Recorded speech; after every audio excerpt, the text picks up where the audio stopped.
औज़ुबिल्लाहिमिनश्शैतानिर्रजीम बिस्मिल्लाहिर्रहमानिर्रहीम अस्सलाम वालेकुम। कैसे हैं आप सब? उम्मीद आप सब खैरियत से होंगे। अल्लाह पाक आपको अपनी रहमतों और बरकतों के साए में रखे।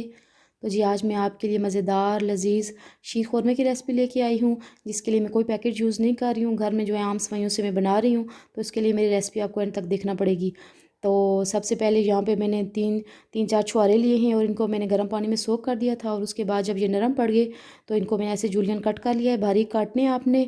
उसके बाद 3 छोटी इलायची जो है सब्ज़ इलायची वो ले ली है। यहाँ पे किशमिश लेके इनको धो के रख दिया है। यहाँ पे पिस्ते और बादाम लेके ऐसे मैंने इनको बारीक काट लिया है। उसके बाद एक बोल बारीक सवैयों का लिया है और इसको भी मैं ऐसे छोटा छोटा तोड़ लिया है। और उसके बाद जो है वहाँ पे मैंने 1 कप चीनी का ले लिया है। मीठा जो है आप अपने जायके के मुताबिक कम या ज़्यादा कर सकते हैं, जैसा मेरा रेसिपी में बताती हूँ। और उसके बाद 4 कप जो दूध का ले लिए हैं। तो ये सबसे पहले मैंने यहाँ पे एक पैन ले लिया है। पैन में 1 जो टेबल स्पून है देसी घी की मैंने ऐड कर दी है। और इसको देसी घी को अच्छे से मेल्ट कर लेते हैं और गर्म कर लेते हैं। देसी घी से इसका टेस्ट जो बहुत अच्छा आएगा। अगर पास नहीं है तो आप कुकिंग ऑयल भी यूज़ कर सकते हैं। ये जो देसी घी था हमारा गर्म हो चुका है। इसके बाद जो है जो इलायची थी मेरे पास, इसको सेंटर से मैंने क्रैक कर लिया है। और इसको 1 मिनट जो है फुल फ्लेम पे हम अच्छे से फ्राई कर लेंगे। इसको ब्राउन या गोल्डन आपने नहीं करना, जस्ट 1 मिनट के लिए आपने फुल फ्लेम पे फ्राई करना है। 1 मिनट के बाद जो है इलायची फ्राई हो चुकी है। इसके बाद जो सवैयाँ थी मैंने 1 कप सवैयाँ इसमें ऐड कर देते हैं। और सवैयाँ आपने ना बहुत ज़्यादा बड़ी रखनी है और ना इनको बहुत ज़्यादा बारीक कर देना है। ऐसे जैसे ये मैंने तोड़ी हैं नॉर्मल साइज़ में ऐसे रखनी है आपने। सवैयाँ डालने के बाद हम चम्मच बराबर हिलाते रहेंगे ताकि ये हर साइड से अच्छे से पक जाएं। और ये देखिए इनको बिल्कुल आपने डार्क ब्राउन नहीं करना, इससे ये सख्त हो जाएंगी। गोल्डन टच देना है आपने। ये सवैयाँ यहाँ पे फ्राई हो चुकी हैं। इसके बाद जो पिस्ते और बादाम मैंने कट करके रखे थे वो इसमें ऐड कर देती हूँ। और 1 मिनट मज़ीद इसको फ्राई कर लेते हैं। इससे ये बहुत क्रिस्पी बनेगी और इनका फ्लेवर बहुत अच्छा आएगा। 1 मिनट मज़ीद मैं इसको फुल फ्लेम पे जो है वो फ्राई कर रही हूँ। ये देखें ये सारी चीज़ें जो वो अच्छे से फ्राई हो चुकी हैं। उसके बाद यहाँ पे मैंने एक डिश ले ली है और उसमें इनको निकाल लेते हैं। और मैं इसको फैला के रख देती हूँ ताकि अच्छे से जो है वो ठंडा हो जाए।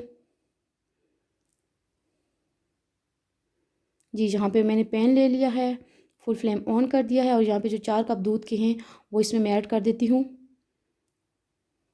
दूध पैन में ऐड कर दिया मैंने। और अब दूध के बॉयल होने का इंतज़ार करते हैं। दूध में बॉयल आ गया ये देखें। और यहाँ पे मैं जो छुहारे जूलियन कट करके रखे थे छुहारे इसमें ऐड कर दूँगी। छुहारे तो आपको पता है कि शीर खुरमे का लाजमी इंग्रेडिएंट है। इसके बगैर तो शीर खुरमा बन ही नहीं सकता। इससे बहुत जो अच्छा फ्लेवर और टेस्ट आएगा इसमें। तो छुहारे डाल के इसको तकरीबन हमने 5 से 7 मिनट पकाना है ताकि दूध जो है वो गाढ़ा हो जाए और छुहारे का फ्लेवर अच्छे से इसमें आ जाए। तो ये देखें जो है मैंने 5 से 7 मिनट इसको कुक कर लिया है। और दूध तकरीबन जो है 3 कप रह गया है। अच्छे से मैंने इसको पका लिया है। इसके बाद यहाँ पे 1 कप इसमें चीनी का ऐड कर देते हैं। और साथ ही जो किशमिश थे, किशमिश को आपने लाजमी वॉश कर लेना है। किशमिश भी इसमें ऐड कर देते हैं। और इसको चम्मच हिलाते रहेंगे और इसको मज़ीद जो है 2 मिनट हम कुक कर लेंगे ताकि सब चीज़ों का फ्लेवर अच्छे से जो है दूध में आ जाए। चम्मच आप हिलाते रहें, इसमें चेक करते रहें। तो ये देखें यहाँ पे दूध जो है वो रेडी है, पक चुका है शीर खुरमे के लिए।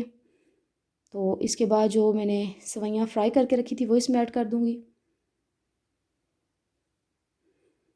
सवैयाँ मैंने इसमें ऐड कर दी और इसके बाद जो है फ़ौरन आपने जो है चम्मच हिलाते रहना है सवैयों में। ये ना हो कि ये गुठलियाँ बन जाएं। तो ये कि फ़ौरन आप ऐसे बराबर चम्मच हिलाते रहें इसमें।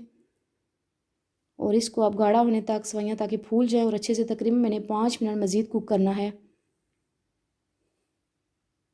और यहाँ पे मैं आपको बताती चलूँ अगर मेरे चैनल पे नए हैं तो आप इसको लाजमी मेरे चैनल को सब्सक्राइब करें, मेरी वीडियो को लाइक करें, शेयर करें ताकि मुझे इंकरेजमेंट मिले और मैं मज़ीद अच्छी रेसिपीज़ आपके लिए लेके आऊँ।